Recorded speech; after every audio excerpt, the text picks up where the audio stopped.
Okay, that's quite the way to start the day.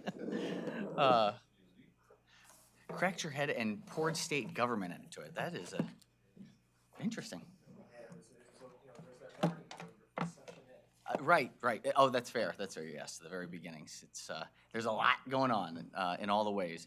Well, good morning, everyone. It's a pleasure to be here at the end of week 5. We are officially into the thick of it. It has been quite a year thus far, and while things are as stable as they've felt in a long time here in Maryland, in terms of our leadership and coordination, certainly the impacts of the federal level are more intense than I think any of us ever could have expected. On Monday, we had our first, or the bill introduction date. We had about 117 less bills in the Senate introduced than we had from the prior year at the same time. So we've had a lot of conversations about the bill limits and the impact on what would happen for the Senate's productivity. And what we've seen is that it has played out as we had hoped, and that we have a little bit more time. Now, the EEE committee, who we have the chair and vice chair here today, they have a little bit of the overburden, a lot of education bills, a lot of energy bills, and so the EEE committee is going to be doing some heavy lifting. But for the most part, overall, we're going to have a little bit more time to focus in on the complex issues. We've already sent about 16 bills over to the House, so the Senate is moving efficiently through the year. And I have a number of 3 senators here today that will help highlight some of the bills that I think really deserve some attention. We've talked about the budget and energy being the leading topics and the things that we have to absolutely tackle this year. But of course, we walk and chew gum at the same time, and so we also have to take up some other important issues, and we want to highlight some of those today. I know there will likely be some more questions about the energy package. We've seen some of our Republican friends offer some thoughts that are seemingly convenient these days, but I really believe in the package that our leadership team with the House has put together. It really provides an additional way for Maryland to have additional Maryland-made energy. It's going to be cleaner than the energy we produce today, and hopefully it happens faster than it would have without this legislative package. I do want to highlight some of the other complexities. We just recently learned that the Peach Bottom transmission line, which is one that has not gotten a lot of attention thus far, that estimates for its construction came back from what were around $500 to $600 million to $1.5 billion, nearly doubling the cost for a single transmission line. This is the one that was planned, anticipated to bring nuclear energy from Pennsylvania into Maryland, but what we know is that a new natural gas plant would cost about $1.2 billion, and instead we're getting a transmission line at $1.5 billion that gets put into rates and that we have to pay off for the next 30 years. Frankly, it's unacceptable to see a cost increase at this level. Something has to be reviewed and assessed because this doesn't make any sense. And so we're going to have to anticipate this moving forward in our plans to make sure that we are protecting ratepayers and Marylanders from increased costs. Last thing I just want to highlight before I hand it over is what's happening at the federal level. And I wish I had good news to share. Unfortunately, I don't. We had a conversation this morning with Senator Van Hollen, who addressed the Baltimore City delegation meeting today, and talked about the plans that the Republican leadership in Congress is anticipating to release today, and their efforts to pursue tax cuts for billionaires on the backs of shifting costs to the states for Medicaid assessments. We know that Medicaid has been a driver of some of our challenges in the state. Additional cuts to Medicaid or additional cost shifts will have an absolutely devastating impact on the state of Maryland. And so when we look at the challenges that we've been facing at the beginning of session, we said we have to see what the actual data shows. The reality is it's worse than we expected. And what's coming down from the federal government, each civil servant position that is lost accounts for roughly 3 to 5 private sector consultant contracting-based jobs that are largely or a large part of Maryland's employment base. This is going to have an enormously negative impact on Maryland's economy and our ability to invest in our priorities. And I say all of this because I think we are going to have a very sobering conversation about what this budget looks like in the next 30 days. And even if we did all of the revenues that are already being anticipated, of which we likely will not do all of them in the adjustments, we're still going to likely have to find an additional several $100 million of additional cuts and savings within state government. And this is largely because of what we're seeing from the Trump administration's impact on the state government here in Maryland and the provision of services. You look at the Catholic Relief Services that is having to furlough hundreds of employees in the Baltimore area. There's another relief agency based in Bethesda that just put 400 employees on furlough. That is an impact for those families that is absolutely devastating. It's an impact to the global society that is devastating. And it's an impact to Maryland state budget because of simply the revenues that will no longer be there because of those who have been terminated without clear cause or reason. With that, I just know that the next 60 days are going to be tough. We've gotten through the first third. We knew we would have more information at this point. We're getting that information, and it's less positive than we had hoped. So we'll figure our way through it one way or the other, but it's important to start making it clear to Marylanders and agencies that there's more cuts to come. With that, I'm going to hand it over to Senator Nick Charles, who is going to highlight a bill that is important for a lot of communities that a lot of folks don't know about, with squatters who have been taking over some homes, and there has not been a process for dealing with the unauthorized occupants from staying over at the property. So with that, Senator Nick Charles. Thank you, Mr. President, and I'm happy to be here today with you all and my colleagues to talk about Senate Bill 989. It's a bill that Senator Watson and I have sponsored together. There's been a lot of bills that's come before JPR, and this year, what this bill, Senate Bill 989, is going to do is going to create an opportunity for owners and renters to protect themselves from the beginning, becoming victims in the first place. It allows local sheriffs to establish a registry that owners can list their property on that creates a rebuttable presumption, an assumption that anyone there without permission of the owner can be safely removed from the property without having to be tied up in court. And that's been one of the major issues, trying to understand how we'll get through the court system with this. This is a digital and physical no trespassing sign before the inside of the house. Senate Bill 989 does not create a new crime because it does not need to be. Some of the people living in a home illegally themselves are victims of fraud, and that's been a big conversation in JPR over these last 2 weeks, is how do we deal with the people that are victims of the fraud themselves? Some may say they've been falsely represented with an agent of the owner, and sometimes we have to figure out how do we deal with that. So what this does is, with the registry, it allows for a renter to check ahead of time and to be sure the home isn't an actual trap. So this should help alleviate a lot of the issues within the court. So I look forward to this bill hearing, which will be on the 25th in JPR, and working with my colleagues and the Senate as a whole as we address this issue, which is a true nightmare, not only for the homeowners themselves, but for the renters alike. And so now I'd like to turn it over to the Vice Chair of the Committee on Education, Energy and Environment, Senator Kagan. Thank you, Senator Charles. I'm Cheryl Kagan, very proud to be the Senator for Gaithersburg and Rockville and the Vice Chair of what I sometimes call EQUAD, Energy, Education, Energy, and the Environment, and Elections. And that is going to be keeping us busy, especially in these crazy times at the federal level when the Trump administration has raised doubts about the sanctity of our elections. It's really important that we make sure that Maryland's elections, which are already great, continue to be improved. I've sponsored 11 bills, including bills to improve transparency, make sure that voters know what they're voting on with simplified ballot language when they're coming to vote on a ballot measure, and making sure that our legislators are more likely to be elected than selected by our party central committees.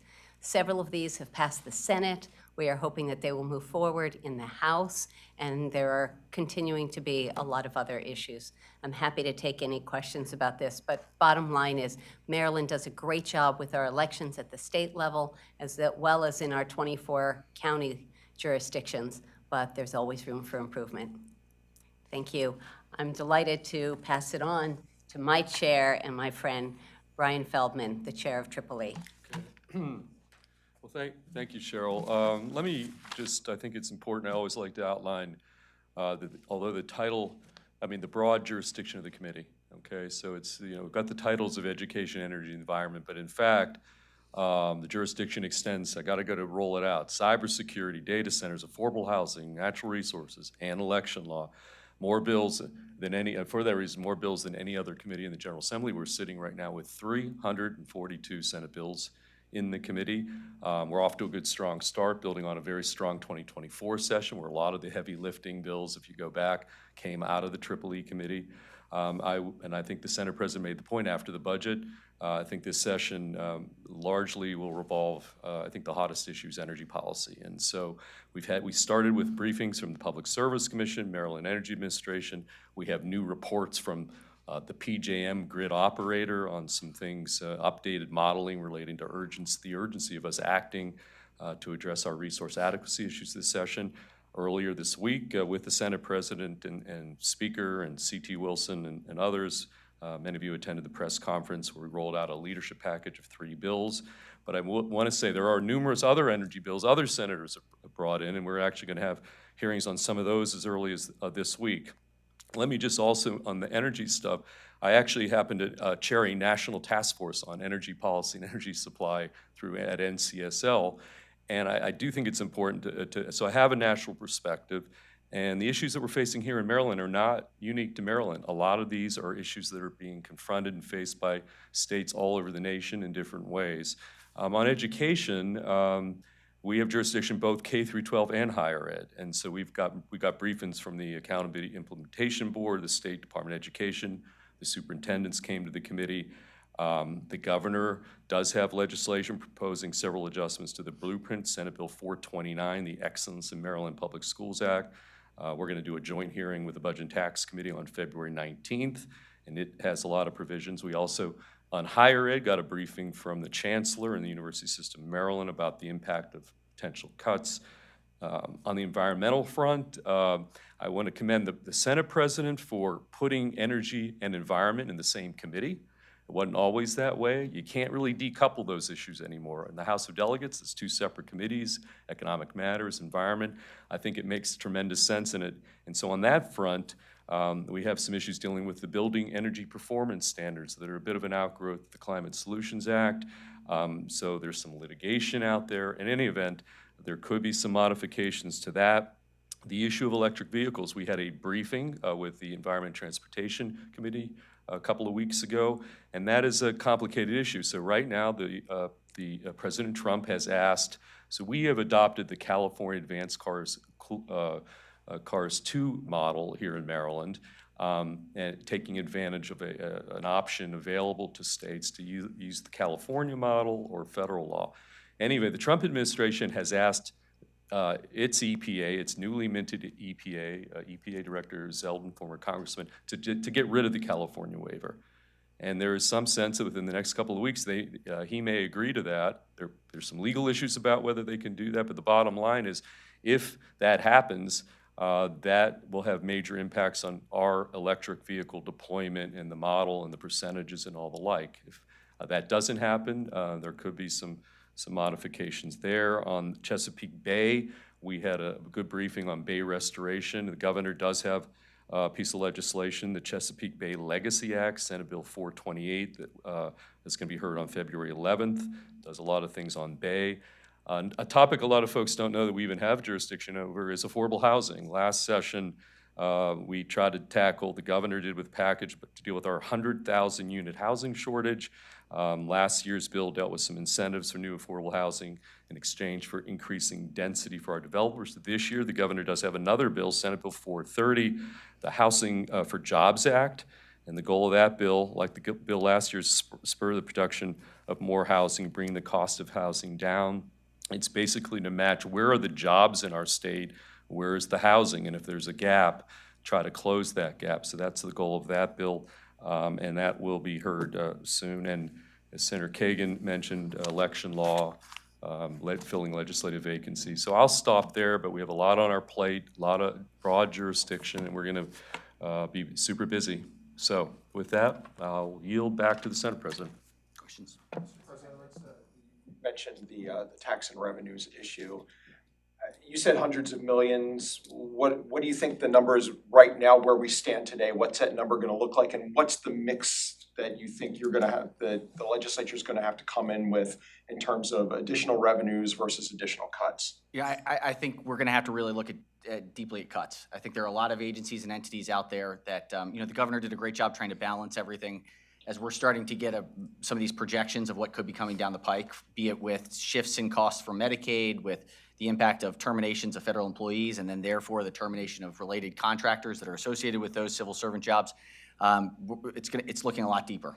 And so, there's only so much that we can get through any type of revenue plan, and we have to remain competitive in the region and nationally. And so I think this is going to be a rebasing year when it comes to spending. When you said, you used the term hundreds of millions, what's the over-under here on 500 million? Is it, we talking about under at this point, 500 million? I would say, right now, I would say under, but if we see a shift from the Medicaid population, the Medicaid expansion population from what is now a 50-50 state federal cost shift to a 47-53, I mean, that's at a couple $100 million above that. So we're at $1 billion, $1.5 billion at that point. So, I think that as we're going through this budget process and more data is coming in, which we knew was going to be the case, as the new administration came in, we were going to have to assess along the way, and that's where we are, and it's not looking pretty. Is that the number 4753 that you've heard? I've heard everything from 40 to 60 to 25, 75. Cut out the ACA, and so I mean, realistically, there are a lot of red states that have expanded Medicaid and have really benefited from the Affordable Care Act, and it's a reason why you're not hearing huge desires to cut the Affordable Care Act anymore. But I think as it appears, there isn't going to be an effort to do major tax cuts for billionaires. We saw who was at the inauguration and who was sitting in the front rows, and you got to pay for that somehow. And I think that what we've heard and what was certainly validated by Senator Van Hollen this morning is that one of the key targets to pay for those cuts, tax cuts for billionaires, is to adjust and cut Medicaid.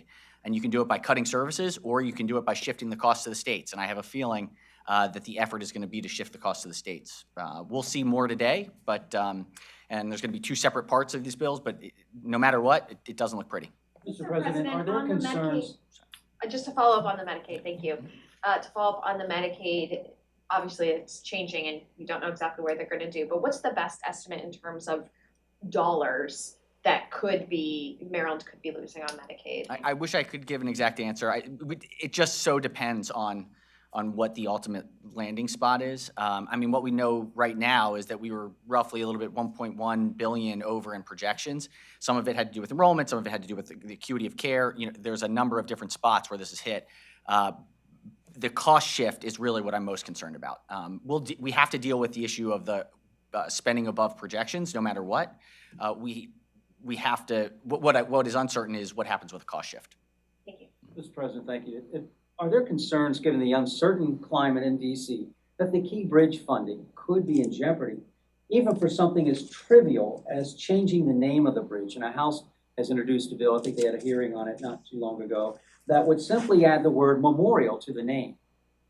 I think the name is a bit of a distraction from the larger issues out there. Right now, I believe it's March 13th is the end of the continuing resolution at the federal government. And so even though there was a bill passed in the last Congress to provide both the funding and the actual cash dollars, if there's not a continuing resolution moved forward by the Republican majority in Congress, then all of that is subject to being cut. And so, I think we have to be very realistic that now that we have data and we see where things are headed, that an entire agency dedicated to global stability is shut down, and there are 2,000 workers from Maryland who are now being forced to come back very quickly to the United States, uproot their families, no longer provide the services that they are providing in countries across the world that rely on aid to prevent pandemics and viruses.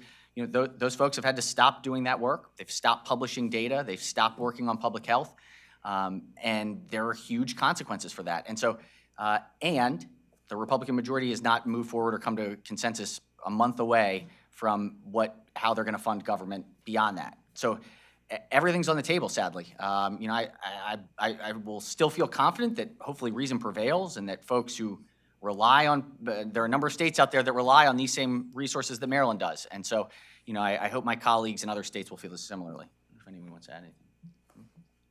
Given so much that is still happening of a major impact on the budget, you just said today, a couple of minutes ago, hundreds of millions of dollars of impact, and we're a third of the way through the session. Are we gonna need a special session in order to deal with things that are still to come? I certainly hope we don't need a special session, you know, but things have been so uncertain that nothing can be ruled off the agenda. You know, as you look at what data we'll have before the end of tax season versus what will come this summer, you know, if there is another tax plan that is moved forward over the summer session in Congress that has another couple $100 million worth of impact in Maryland, we're gonna have to address it and we're gonna have to deal with it. We're gonna try and put forward as many protections as we can with the data and knowledge that we have. I do think we'll get some good information from what happens with the continuing resolution, how this new Congress and administration will approach these budget deficits. But at this point, you know, given how dramatic the cuts have been and how intense they are for the state of Maryland, nothing's off the table. Senate President, do you think that the state could look at changing eligibility requirements for Medicaid if the cost share does change? I think we're going to have to look at Medicaid from top to bottom if there are cost splits. We can only do as much as we can fund.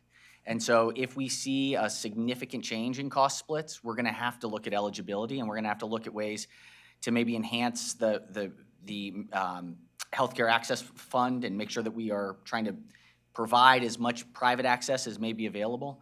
I hope we don't get to that point, but of course, you know, if we lose another $500 million, $1 billion because of cuts that are being shifted down to the state, every program has to be reevaluated even further. Given the concern about Medicaid funding and maybe changes, there's been a change in leadership coming at the health department now. Is that an additional concern? Does that make it even more challenging given the uncertainty? You know, look, we would look forward to meeting with the new health secretary that's been named.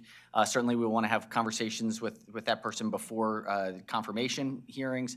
I think there have been some major issues in the financing through the health department that have created some deep concern for us. You know, I've appreciated working with the secretary on a number of specific issues, but I will say on the financing side, we've had some major problems, and through Medicaid projections and through issues with DDA and projections with DDA, we're going to have some serious financial cleanup that happens. We need to get as certain as possible with dollars coming out of the health department.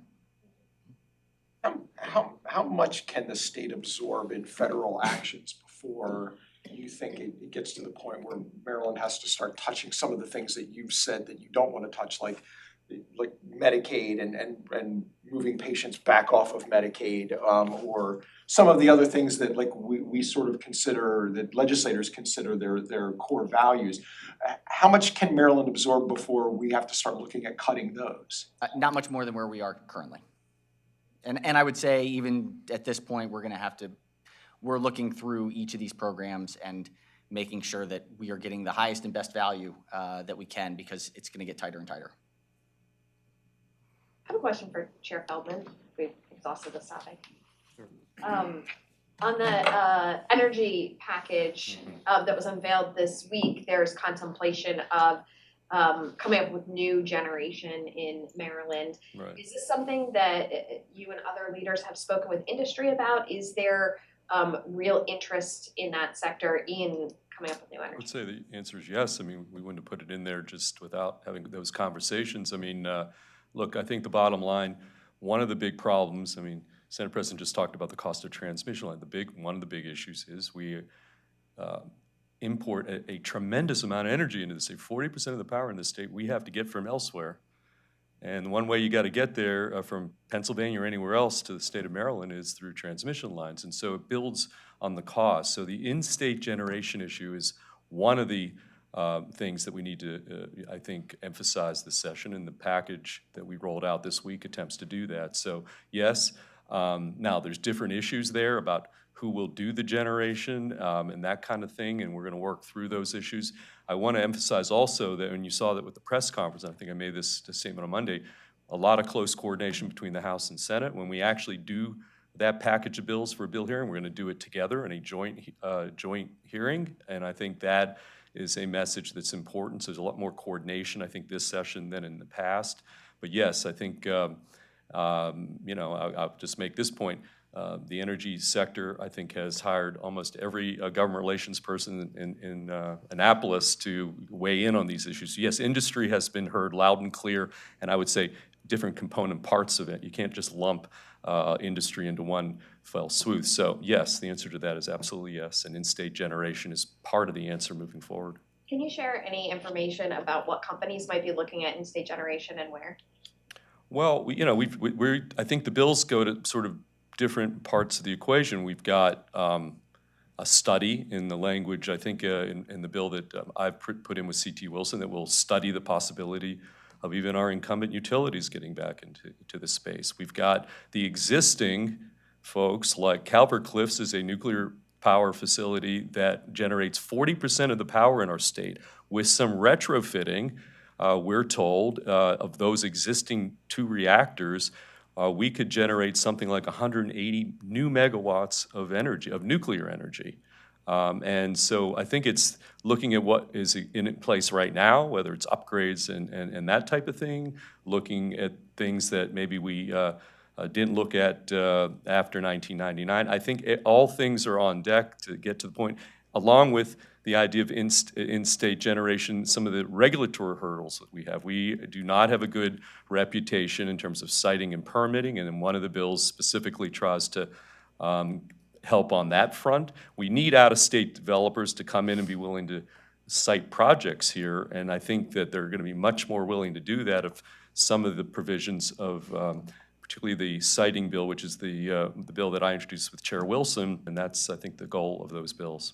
Thank you. Sure. Senator Charles, the squatting issue seems to be a little bit under the radar for a lot of people. Do you have any stats to see to show us how widespread or how serious the problem is? There are no stats that I have readily available right now, but I can get back with you on that. But it's been a major issue just from random people calling my office or different senators within Prince George's County. I know it's an issue in Baltimore City. And we have Republicans and Democrats alike putting in bills because it's impacting a lot of our communities across the state. And the process in which it works, I mean, a criminal will simply take over someone else's home or address? Literally, somebody can, you go on vacation and you come back home, somebody's in your house and you're trying to get them out, but they produce a fake lease. Or it could be a lease that comes from someone that fraudulently created a lease and gave it to someone else and rented your house out. And so there's no real way to get these people out of your house when you have those type of provisions in place. So creating this registry is going to be very important because it allows for the sheriffs, who are the ones who are responsible for getting these people out of the houses, to have something, somewhat of a rebuttable presumption on hand that allows for them to see these people are not supposed to be in this particular house. So once we get some stats, I'll be happy to share that with you, though. Well, we're going to be taking a break next week. Brian apparently has a surprise for his wife for Valentine's Day, so he's asked that we not meet next week. Hope I haven't ruined the surprise. No, in all seriousness, we're going to take the 14th off, and we will be back on the 21st. But we will see you all throughout the week, and hope you have a wonderful weekend. Stay safe, everyone. Thank you. Thanks. Thank you.